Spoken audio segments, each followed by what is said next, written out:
Okay, so I want you to imagine for a second. Imagine you're living inside uh, a heist movie, Hmm. but not the glamorous kind, Yeah. Not George Clooney and a vault full of gold. No funky jazz soundtrack. No, nothing like that. I'm talking about something much grittier, something that's happening right on a quiet residential street. You look out your window and you get that feeling on the back of your neck. You know the one. The primal instinct, yeah. We Yeah. have evolved to feel eyes on us. Exactly. But here's the kicker.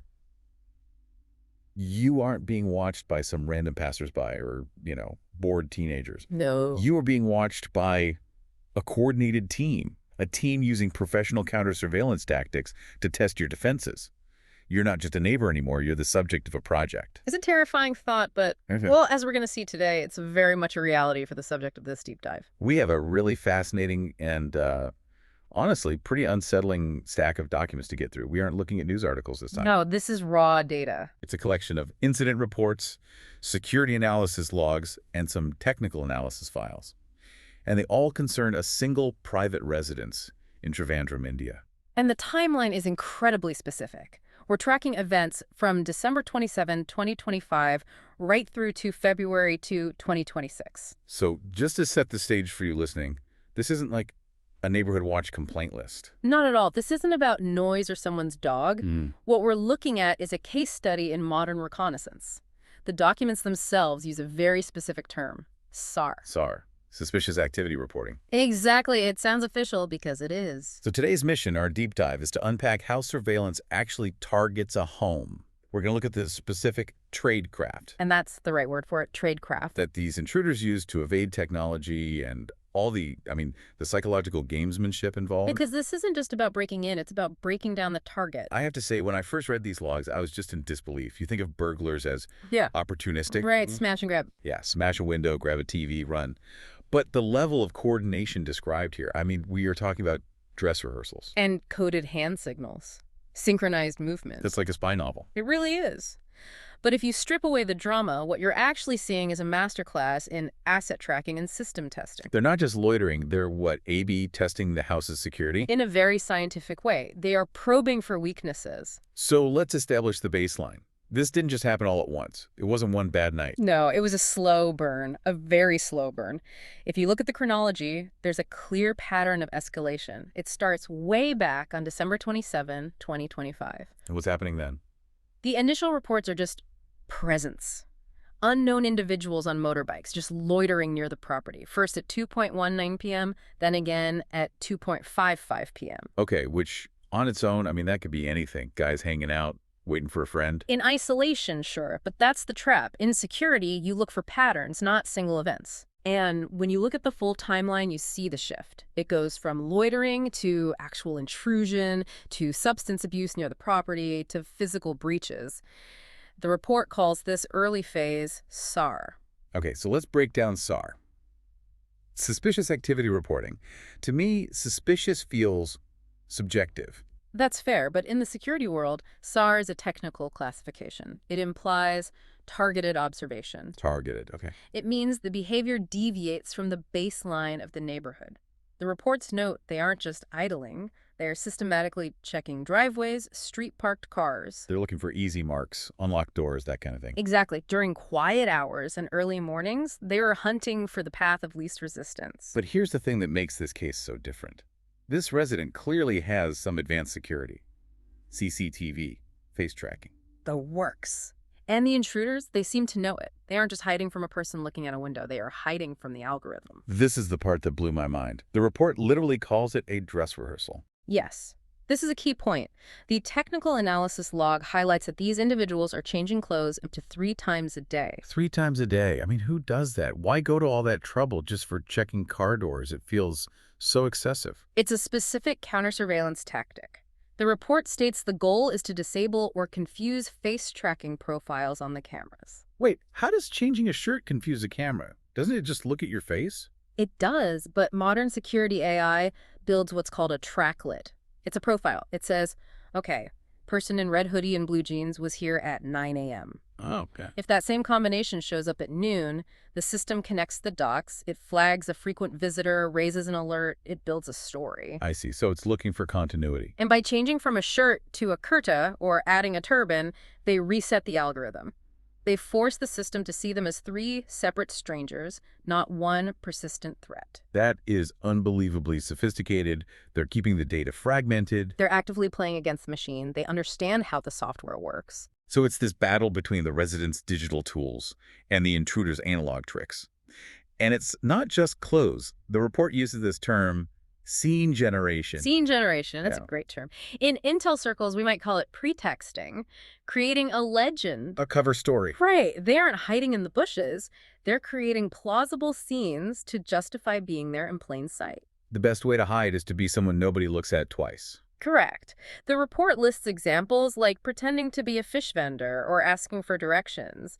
These are roles that are socially invisible. We see them, but we don't register them. That Zomato delivery driver detail really stood out to me. Right. A Zomato bike stopped for over 3 minutes. Now you think about the gig economy. The SOP for a delivery driver is get in, drop off, get out. Time is money. Literally. Every minute they sit still is money lost. So a driver just chilling for 3 minutes is an anomaly. He's not delivering food. Yeah. He's analyzing the house. Exactly. That break in the economic pattern is what flagged him. And then there was this salesperson. The report says he was more interested in the CCTV camera angles than in, selling anything. A classic cover. It gets him close enough to see the blind spots. The report says they acted as analysts rather than their outward profile. They're testing your perimeter right to your face. That is so unnerving because you don't want to be rude to a delivery guy, so you lower your guard. They're weaponizing courtesy, and once they have a scene, a reason to be there, they start the technical collection. Which brings us to their mobile tactics. Yeah, the lateral hold. I'd never heard of this, but once I read the description, I realized I've probably seen people do it and just never clocked it. It's a specific technique to record a property without looking like you're recording. Most people hold their phone up vertically, The tourist pose. Yeah. But these guys, the report says, hold them at tilted or lateral angles or flat against their side.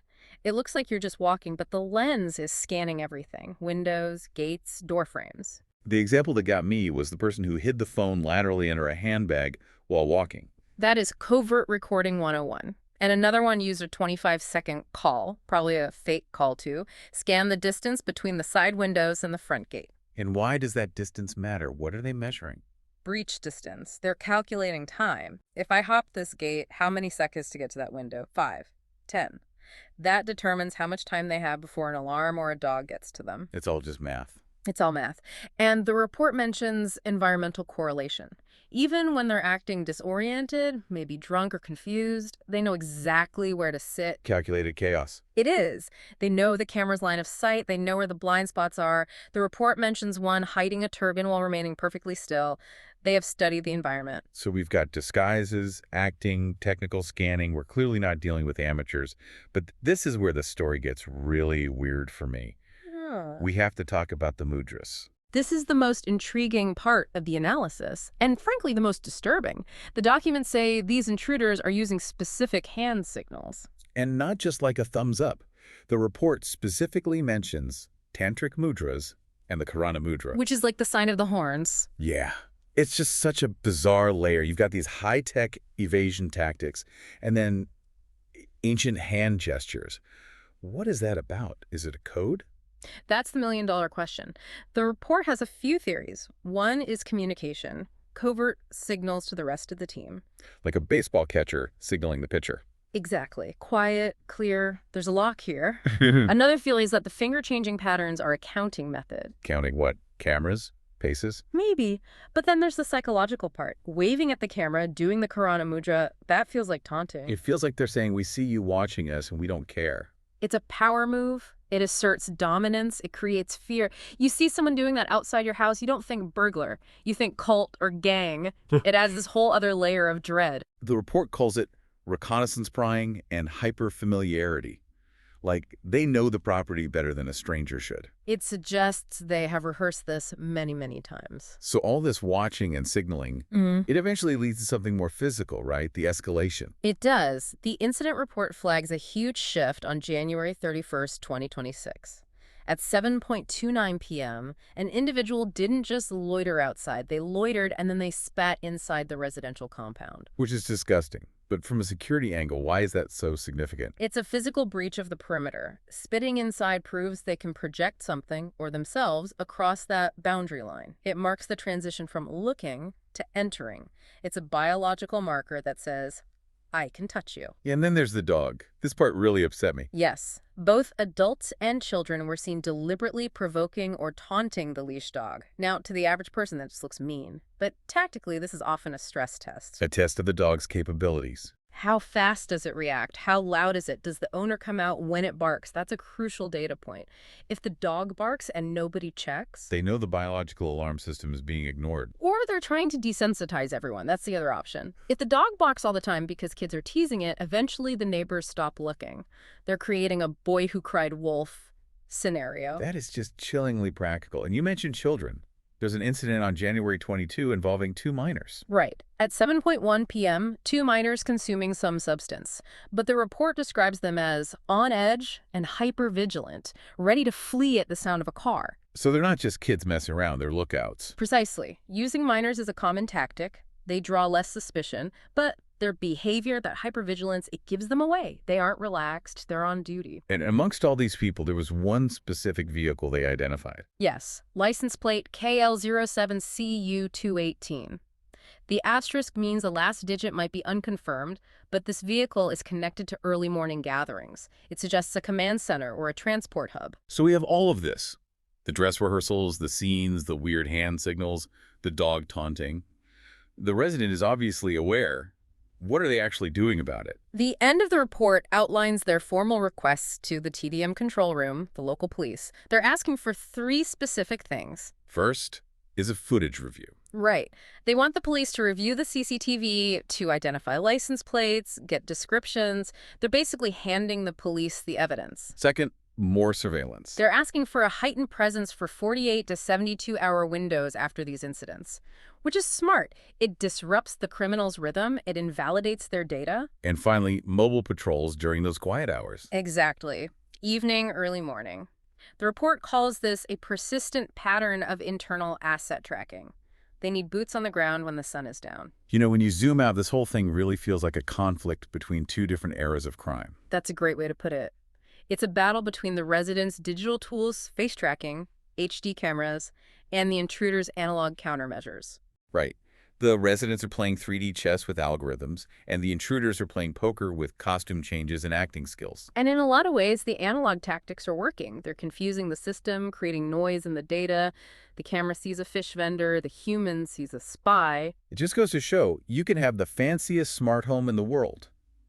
But if someone is willing to change their shirt 3 times a day and pretend to sell fish, they can still get to you.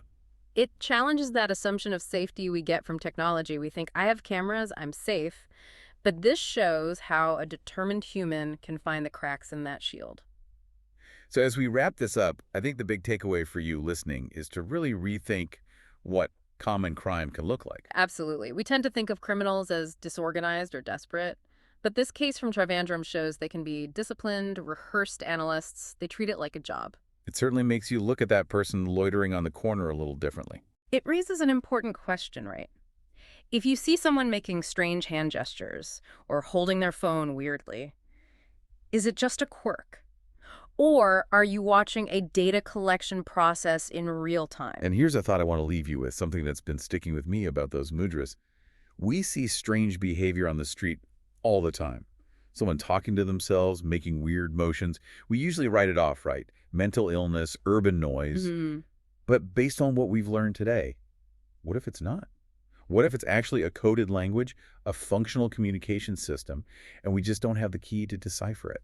That is a disturbing but fascinating possibility. We see the signal, but we miss the message because we don't speak the language. Something to think about the next time you look out your window. Thanks for diving in with us. Stay safe out there.